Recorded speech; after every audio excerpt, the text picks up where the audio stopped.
അപ്പൊ അത് ശരി. അപ്പൊ പുള്ളിക്കാരൻ എന്ത് ചെയ്യണു? പുള്ളിക്കാരൻ ഇവിടെ ഇല്ല, ബോംബെയിലാണ്. അപ്പൊ നീയോ? ഞാനും അവിടെ തന്നെയാണ്. ഓ, നിങ്ങൾ എല്ലാവരും അവിടെ തന്നെയാണ്? 10 വർഷമായിട്ട് അവിടെ തന്നെയാണ്. അത് ശരി. അവിടെ ബിസിനസ് ഒക്കെ ഉണ്ട്. പുള്ളിക്ക് ബിസിനസ് ആണല്ലേ? ബിസിനസ്സാണ്. അത് ശരി, അത് ശരി. വീടൊക്കെ ആയോ അവിടെ? പിന്നെ അവിടെ 3 ഫ്ലാറ്റ് ഉണ്ട്.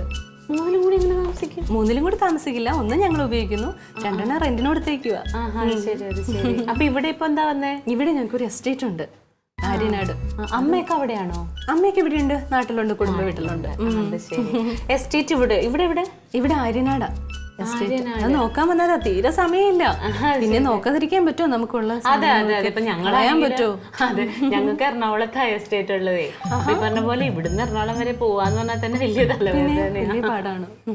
അങ്ങനെ സന്തോഷം. പിന്നെ പക്ഷെ നീ ഇപ്പൊ വന്നത് എന്റെ നമ്പർ ഉണ്ടായില്ലല്ലേ? ഇല്ല, ഞാൻ ശരിക്കും കാണാൻ പറ്റുമെന്ന് പ്രതീക്ഷിച്ചിട്ടില്ല. എന്നെ കാണാൻ പറ്റൂലായിരുന്നു, കാരണം ഇവിടെ ഉണ്ടാവാറില്ല ഞങ്ങള്.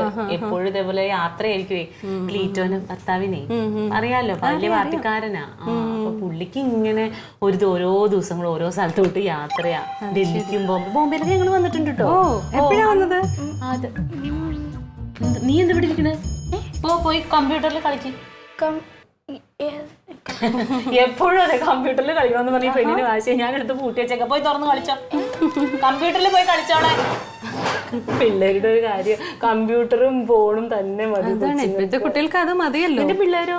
പിള്ളേര് വലുതായി. അത് ശരി, അത് ശരി. 2 പേരും അവിടുത്തെ വലിയ കുട്ടി മതി എന്ന് പറയും. ഇവിടെ അതെ പൊന്നോ, ഇവിടെ വലിയ സ്കൂളിലാണ് പഠിക്കുന്നത്. ശരി. എല്ലാ മത്സരത്തിനും അവര് ഫസ്റ്റ് ആണ്. സ്കൂളില് ഏറ്റവും VIPs ആണ് അവര്. ഇത് മറ്റേ ഇവിടെ സീരിയലിലോട്ടൊക്കെ വിളിച്ചിട്ട് ഞാൻ വിട്ടില്ല, നമ്മുടെ കുടുംബത്തിൽ ചേരണതല്ല അതൊന്നും. അതുകൊണ്ട് ഞാൻ വിട്ടില്ല. പിന്നെ വേറെ വേറെ വിശേഷം? എനിക്ക് ഭയങ്കര സന്തോഷം കേട്ടോ. നീ അങ്ങനെ തന്നെ ഇരിക്കുന്നുണ്ട് കേട്ടോ. നല്ല ജീവിതമല്ലേ കിട്ടിയത്, അപ്പൊ പിന്നെ എന്താ നന്നായിട്ടിരിക്കാൻ പറ്റാതെ? എനിക്കും അതെ, നമ്മുടെയൊക്കെ ഭാഗ്യാണ് ജീവിക്കാൻ പറ്റും. ഓരോ പെണ്ണുങ്ങൾ നമ്മുടെ കൂടെ കഷ്ടപ്പെടുന്നുണ്ടല്ലേ. നമ്മുടെ കൂടെ പഠിച്ച ഓരോ പെണ്ണുങ്ങളുടെ അവസ്ഥ കണ്ടിട്ടുണ്ടെങ്കിൽ സങ്കടം വരും. അതെ, നമ്മളൊക്കെ എന്തോരം ഭാഗ്യമുള്ളവരല്ലേ. ഒരു മുടിയുള്ള രാഗിണീനെ ഓർക്കുന്നുണ്ടോ? അതിന്റെ അവസ്ഥ കാണണം. ഭർത്താവ് ജോലിക്കും പോവില്ല, കുടുംബവും നോക്കൂല, ഇടയ്ക്കിടയ്ക്ക് ഇവിടെ സുന്ദരിയായിരുന്നു. ഞാൻ പിന്നെ വരുമ്പോ 500 എടുത്ത് കൊടുക്കും. വിഷമം ബുദ്ധിമുട്ട് മാറണം. അവിടെ നമുക്ക് ആവശ്യത്തിന് തന്നിട്ടുണ്ടല്ലോ. അങ്ങനെ. നിങ്ങൾ ഇവിടെ ആണോ താമസിക്കുന്നത് തങ്കം? ഇവിടെ ഞങ്ങൾ താമസിക്കും. ഇതെന്ന് വെച്ചാല് ക്ലീറ്റോന് ലളിത ജീവിതം നയിക്കാൻ വേണ്ടിയിട്ട് ഉണ്ടാക്കിയിട്ടേക്കുന്ന വീടായത്. നമ്മളിങ്ങനെ ഒരുപാട് സുഖ സൗകര്യത്തില് ഗാന്ധിജിയില്ലേ, ഗാന്ധിജിയുടെ മാർഗത്തിലാ. ഗാന്ധി മാർഗത്തിലാണോ? അതന്നെ അതെ. ഞങ്ങള് ശരിക്കും താമസിക്കുന്നത് എറണാകുളത്ത്. ഞാൻ പറഞ്ഞില്ലേ ഞങ്ങൾക്ക് അവിടെ എസ്റ്റേറ്റ് ഉണ്ടെന്ന് പറഞ്ഞില്ലേ, അവിടെ താമസിക്കുന്നത്. ഇപ്പൊ ഇവിടെ ഞങ്ങൾക്ക് ഇങ്ങനെ മാസത്തിലൊരു 10 ദിവസമൊക്കെ നമ്മൾ ഇവിടെ വന്ന് താമസിക്കും. ഈ ലളിത ജീവിതവും ആഡംബര ജീവിതമായിട്ട് എങ്ങനെ കൊണ്ടുപോകും ഒരുമിച്ച്? നമുക്ക് നമ്മളിങ്ങനെ ഒരുപാട് അങ്ങ് പോയി കഴിയുമ്പോ ക്ലീറ്റോ തന്നെ പറയും, വേണ്ട വേണ്ട, നമുക്ക് തിരിച്ചങ്ങോട്ട് വരാം. നമ്മളെ നിലത്ത് കാല് കുത്തി ജീവിക്കണല്ലോ. അങ്ങനെ പോകും. ഹലോ, എത്തിയോ? ഇതാ വരുന്നു. ഓക്കെ. ആരാ? ഹസ്ബൻഡാ. എവിടെ? മേളിൽ നിൽക്കുക. അയ്യോ, ഇവിടെ ഇറങ്ങി വരാൻ ഇല്ല, തിരക്കുണ്ട്, നല്ല തിരക്കുണ്ട്. പോട്ടെ. പിന്നെ അറിഞ്ഞില്ലേ എസ്റ്റേറ്റ് നോക്കാൻ പോണെന്ന്. ഇപ്പൊ തന്നെ ലേറ്റ് ആയി. ശരിയടി. മോളെ ആന്റി ഇറങ്ങുവാണേ. ടാറ്റാ.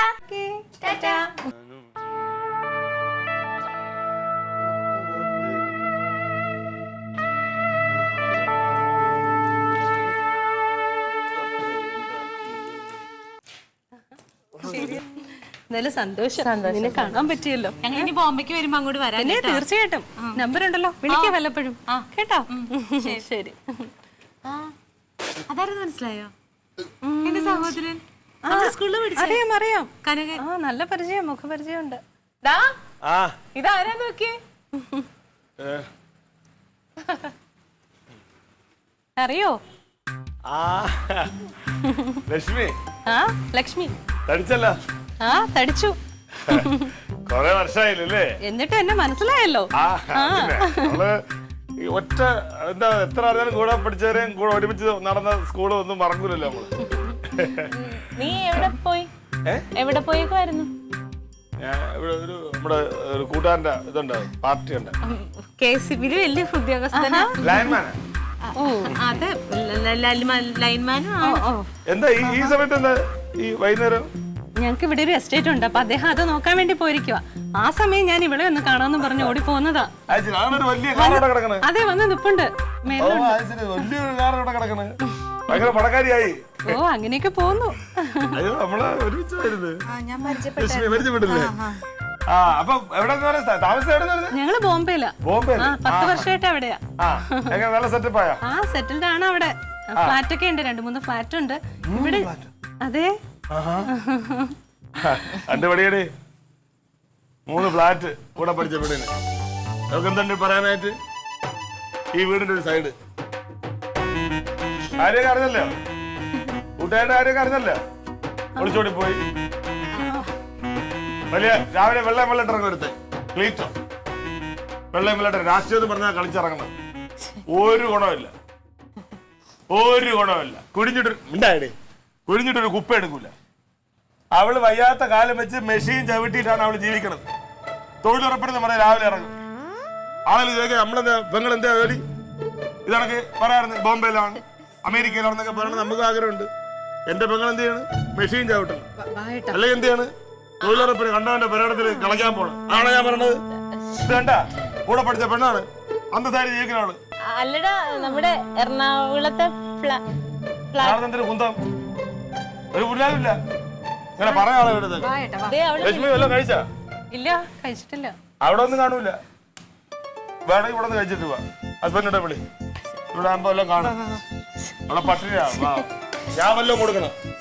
ഇതെല്ലാം പ്രതീക്ഷയാണ് നമ്മൾ നേർന്ന് എല്ലാം പോയി. എന്നെ കളിയാക്കാൻ വേണ്ടിട്ട് തമാശ പറയും. ശരി, ഞാൻ ഇറങ്ങട്ടെ. ഇനി ബോംബെയിലേക്കൊക്കെ വരുമ്പോഴേ എന്നെ കാണാൻ മറക്കണ്ട കേട്ടോ. ശരി. ഹലോ. കണ്ടു. ബാക്കി നേരിൽ കണ്ടു പറയാം.